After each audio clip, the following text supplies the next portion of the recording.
لبيك اللهم لبيك لبيك لا شريك لك لبيك۔ حج کے جو ایام ہیں 8، 9، 10، 11، 12، ان دنوں کے اندر کون سے کام کرنے ہیں؟ 16 اہم کام، بہت ہی اہم چیز ہے۔ 16 مصروفیات عرض کرتا ہوں کہ ان دنوں کے اندر جو زیادہ تر انجام پاتی ہیں۔ سب سے پہلے ہے احرام باندھنا۔ آپ سن چکے کہ جو حج تمتع والا ہے اس نے احرام کھول دیا ہوتا ہے، حج کا احرام اس نے باندھنا ہوتا ہے۔ 8 تاریخ کو احرام باندھا جاتا ہے، لیکن فی زمانہ جلدی ہوتی ہے، لے جاتے ہیں مولم تو 7 تاریخ کو بھی احرام باندھنا پڑ سکتا ہے۔ احرام باندھیں گے، احرام باندھ کے جو ہے وہ احرام سب سے افضل یہ ہے کہ مسجد الحرام شریف میں باندھیں، اور اپنے گھر سے بھی باندھ سکتے ہیں۔ مکہ مکرمہ سے احرام باندھنا ہے۔ جو مکے میں موجود ہیں حج کا احرام واجب یہ ہے کہ ان کو مکہ مکرمہ سے باندھنا ہے، یہ احرام شرط ہے، اس کے بغیر کوئی چارہ نہیں ہے۔ جی جناب، آگے چلتے ہیں۔ احرام باندھنے کے بعد مینا کی طرف روانگی ہوگی اور مینا پہنچیں گے۔ مینا پہنچنے پر مینا میں دوسری مصروفیت ہے ظہر کی نماز، عصر کی نماز، مغرب کی نماز، عشاء کی نماز اور فجر کی نماز، یہ 5 نمازیں مینا میں پڑھنا حج سے پہلے سنت موقدہ ہے۔ فی زمانہ ہوتا یہ ہے کہ مینا میں ایک دن پہلے لے جاتے ہیں، چلو پہلے لے گئے تو لے گئے، لیکن فجر پڑھنے کا موقع نہیں ملتا مینا میں۔ رات کو ہی عرفات روانگی ہو جاتی ہے، تو یہ ایک مجبوری ہے، اس میں بندہ الگ سے ہٹ نہیں سکتا، بہت مشکلات پیدا ہو جائیں گی۔ تو مینا کا قیام دوسری مصروفیت ہے۔ جو تیسری مصروفیت ہوگی وہ سب سے بڑی مصروفیت ہوگی۔ حج کے 2 فرض ہیں، ایک فرض ہے وقوف عرفہ اور دوسرا فرض ہے طواف زیارت۔ تو طواف زیارت تو بعد میں ہوگا، سب سے پہلا فرض ہے وقوف عرفہ۔ 9 ذی الحجہ کو تیسری مصروفیت ان کی یہ ہوگی کہ 9 ذی الحجہ کو انہیں وقوف عرفہ کرنا ہوگا۔ جیسے ہی ظہر کا وقت شروع ہوگا وقوف عرفہ کا وقت شروع ہو جائے گا، اور اگلے دن کی فجر کا وقت شروع ہونے سے پہلے تک وقوف کا وقت باقی رہے گا۔ کوئی بھی حاجی اس وقت میں اگر میدان عرفات میں حج کے احرام کے ساتھ پہنچ جاتا ہے اس کا حج ادا ہو جائے گا، لیکن دن میں وقوف کرنا یہ ایک جدا گانا واجب ہے۔ تو دن میں اسی لیے وقوف کیا جاتا ہے، حاجی پہنچ جاتے ہیں دن میں ہی، جیسے ظہر کا وقت شروع ہوتا ہے وقوف کا وقت شروع ہو جاتا ہے، اور وقوف عرفہ کے اندر دعائیں ہیں، التجائیں ہیں، اور بندہ پھر مغرب تک اس وقوف کو جاری رہتا ہے۔ رات کا کچھ حصہ آ جانا ضروری ہوتا ہے۔ اب مغرب ہو گئی عرفات کے اندر، مغرب عرفات میں ہو گئی، اور مطلب رات کا کچھ حصہ آنا ضروری ہے۔ اب مغرب نہیں پڑھنی۔ اب چوتھی مصروفیت یہ ہے مغرب نہیں پڑھنی، مغرب پڑھنی ہے عشاء کے وقت میں مزدلفہ میں جا کے۔ یہ بالکل ڈیفرنٹ ایک چینج ہے، اس کو مد نظر رکھنا ضروری ہے کہ آج کے دن کی جو مغرب ہے یہ مزدلفہ میں جا کے عشاء کے وقت میں پڑھنی ہے۔ حاجی اب یہاں سے کوچ کریں گے، مغرب نہیں پڑھیں گے، مزدلفہ پہنچیں گے، جب بھی پہنچیں وہ کوئی جلدی پہنچ جائے گا، کوئی دیر سے پہنچ جائے گا، ہو سکتا ہے کوئی 11 بجے پہنچے رات کے، ہو سکتا ہے کوئی 3 بجے پہنچے، تو بڑی ہی طویل قطاریں ہوں گی بسوں کی۔ جب مزدلفہ پہنچیں گے تو وہاں پہنچنے پر مغرب کی نماز پڑھیں گے پہلے اور پھر عشاء کی نماز پڑھیں گے۔ یہ چوتھی مصروفیت۔ جو 5ویں مصروفیت ہے وہ ہے سنت موقدہ، کہ مزدلفہ میں جتنا بھی موقع ملتا ہے قیام کریں، مزدلفہ کا قیام سنت موقدہ ہے۔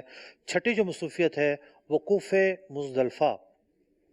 مزدلفہ کا جو وقوف کا وقت ہے، جیسے ہی فجر کا وقت شروع ہوگا وقوف کا وقت شروع ہو جائے گا، اور فجر کا وقت شروع ہونے کے بعد سے جو سورج نکلنے سے پہلے تک وقوف کا وقت باقی رہے گا۔ ایک لمحہ بھی کوئی اس وقت میں مزدلفہ میں پایا گیا اس کا وقوف صحیح ہو گیا، درست ہو گیا۔ مزدلفہ کا جو وقوف ہے یہ وقوف واجب ہے، اور اس وقوف کے اندر دعا ہوتی ہے، گریہ زاری ہوتی ہے، اور جتنا مانگا جا سکتا ہے بندہ مانگتا ہے۔ مزدہ حاجیوں کے لیے یہ ہے کہ مزدلفہ کے وقوف میں حقوق العباد کے حوالے سے اللہ تعالیٰ یہ انہیں بشارت عطا فرما چکا کہ ان کے دلوں میں معافی ڈال دے گا جن کے حوالے سے حقوق عبد تلف ہوئے تھے۔ 7ویں مصروفیت کی طرف چلتے ہیں۔ 10واں دن شروع ہو چکا ہے، اب یہ لوگ پہنچیں گے رمی جمرات کی طرف، اور آج کے دن جو بڑا جو جمرہ ہے اس کی رمی کرنی ہے، صرف ایک جمرے کی رمی کرنی ہے، اور یہ رمی کرنا واجب ہے۔ 10ویں تاریخ ہے اور یہ 7ویں مصروفیت ہے۔ 7ویں مصروفیت ان کی یہ ٹھہری کہ آج کے دن ان کو رمی کرنی ہے، جمرے کی، بڑے جمرے کی، صرف ایک ہی جمرے کی رمی کرنی ہے۔ 8ویں مصروفیت یہ ہے کہ اب انہیں 12 تک مینا میں ہی قیام کرنا ہے، اور یہ قیام کرنا بالخصوص راتوں میں سنت موقدہ ہے مینا کی راتوں میں، یعنی اب جو اگلی رات آ رہی ہے اور اس کے بعد جو اگلی رات آئے گی، یہ 2 راتیں مزید مینا میں قیام کرنا ان کے لیے سنت موقدہ ہوگا۔ 9ویں مصروفیت کی طرف چلتے ہیں کہ 10واں دن باقی تھا، انہوں نے رمی کر لی، رمی کرنے کے بعد اب یہ قربانی کریں گے۔ قربانی کا جو وقت ہے، قربانی کرنا واجب ہے تمتع کرنے والے کے لیے اور حج قران کرنے والے کے لیے۔ حج افراد کرنے والے پر قربانی کرنا واجب نہیں ہے، اور یہ جو قربانی ہے یہ 12 کی غروب سے پہلے پہلے تک ادا کریں گے تو واجب ادا ہو جائے گا۔ پہلے جو ہے وہ رمی ہوئی، پھر قربانی ہوئی، اور قربانی کے بعد یہ احرام کھول سکتے ہیں، اس سے پہلے احرام نہیں کھول سکتے۔ اور یہ ترتیب بھی واجب ہے کہ پہلے رمی کریں گے، پھر یہ قربانی کریں گے، پھر جا کے احرام کھولیں گے۔ جو بات ہوئی تھی پہلے کہ حج کا احرام اپنے موقع پر کھولنا ہے، وہ یہ موقع ہے۔ رمی کر لی، قربانی کر لی، اب احرام کھولیں گے۔ اس کے بعد ان کی شروع ہوتی ہے 10ویں مصروفیت، حلق اور تقصیر کے بعد احرام کھولنا۔ قربانی کے بعد حلق ہوگی، تقصیر ہوگا، پھر احرام کھلے گا۔ حلق اور تقصیر احرام سے نکلنے کے لیے شرط ہے، اور اس موقع پر یہ عمل کرنے کے لیے واجب ہے۔ حج کے لیے بھی واجب ہے کہ یہ عمل حلق اور تقصیر احرام سے نکلنا 12 تاریخ کی غروب سے پہلے پہلے پایا جائے، یہ ضروری ہے۔ اگر 12 تاریخ کے بعد پایا گیا تب بھی احرام سے تو باہر آ جائیں گے، لیکن واجب ترک ہوگا۔ اس کے بعد ان کی 11ویں جو مصروفیت ہے وہ ہے طواف الزیارہ کرنا۔ طواف الزیارہ کا وقت بھی جو واجب وقت ہے وہ 12 کی غروب سے پہلے تک ہے، لیکن اس کے بعد بھی کرنا ہے۔ اگر نہیں کیا تو اس کے بعد بھی کرنا ضروری ہے۔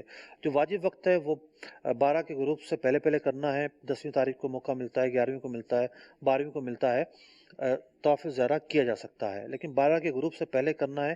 اس بات کو مد نظر رکھیں، نہیں کیا تب بھی کرنا ہے۔ یہ اتنا بڑا فرض ہے کہ اس سے چھٹکارا نہیں ہے، اس کے کیے بغیر کوئی چارہ نہیں ہے، اس کا کوئی نعمل بدل نہیں ہے، کوئی دم، کوئی کفارہ، کوئی بدنہ، طواف الزیارہ کرنا لازمی ہے۔ تو 11ویں مصروفیت ہم نے 10 ذوالحجہ لکھا ہے آسانی کے طور پر، 11 کو بھی کیا جا سکتا ہے، 12 کو بھی کیا جا سکتا ہے۔ 12ویں مصروفیت کی طرف بڑھتے ہیں۔ 12ویں مصروفیت ہے حج کی سعی۔ اگر حج سے پہلے سعی نہیں کی تھی تو طواف الزیارہ کے بعد سعی کر لیں۔ یہ تھی ہماری 12ویں مصروفیت، حج کی سعی کرنا۔ حج کی سعی کرنا ایک جدا گانا واجب ہے۔ 13ویں مصروفیت کی طرف بڑھتے ہیں۔ 13ویں جو مصروفیت ہے 11 ذوالحجہ کے دن رمی کرنا، تینوں جمرات کی، یہ ایک جدا گانا واجب ہے۔ 13ویں مصروفیت تینوں جمرات کی رمی کرنا۔